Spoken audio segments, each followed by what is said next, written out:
बोलिए शिव गुरु महाराज की जय, शंकर भगवान की जय। आओ अहाँ सबके एक शिव चर्चा में हम अपन छोट छिन भजन सुनाबी।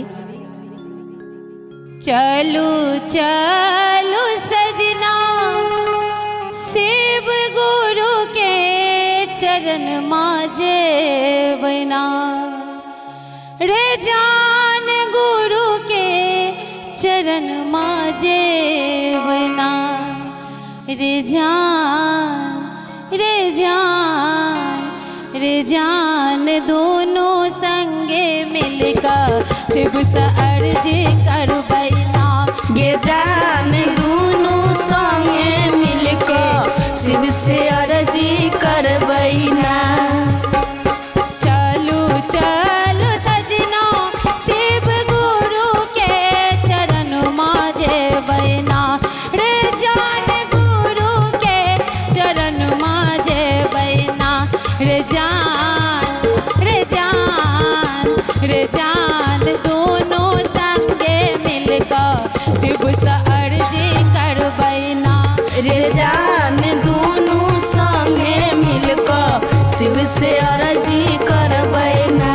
रे जान दोनों संगे मिलकर शिव से अर्जी कर बैना रे जान दोनों संगे मिलकर शिव से अर्जी कर बैना।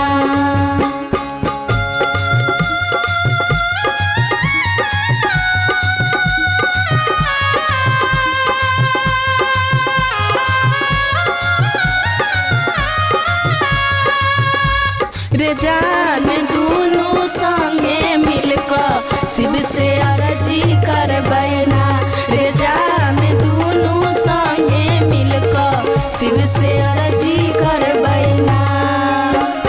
जे पई शिव के दुआरिया सिर के सिंदूर हम मंगिए ले बैना रे जान सिंदूर हम मंगिए ले बैना रे जान रे जान शिव गुरु के ता आई हम जामन आइए ले बैना रे जान दोनों संगे मिलकर शिव से अर्जी कर बैना रे जान दोनों संगे मिलकर शिव से अर्जी कर बैना।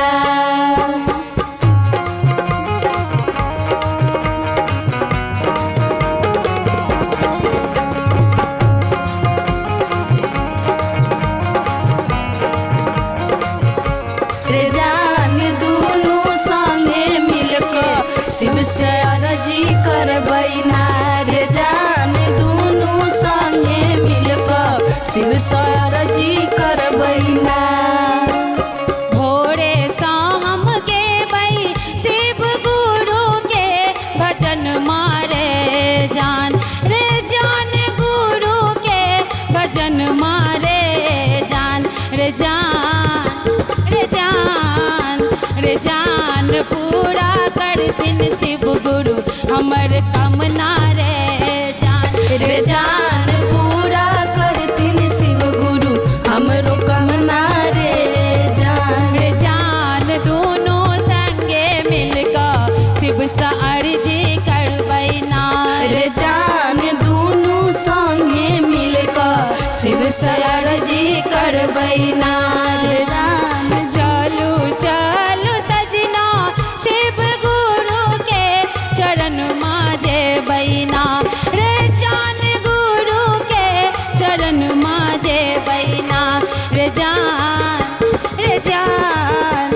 रे जान दोनों संगे मिलकर शिव से अर्जी कर बैना रे जान दोनों संगे मिलकर शिव से अर्जी कर बैना रे जान दोनों संगे मिलकर शिव से अर्जी कर बैना रे जान दोनों संगे मिलकर शिव से अर्जी कर बैना। बोले शिव गुरु महाराज की।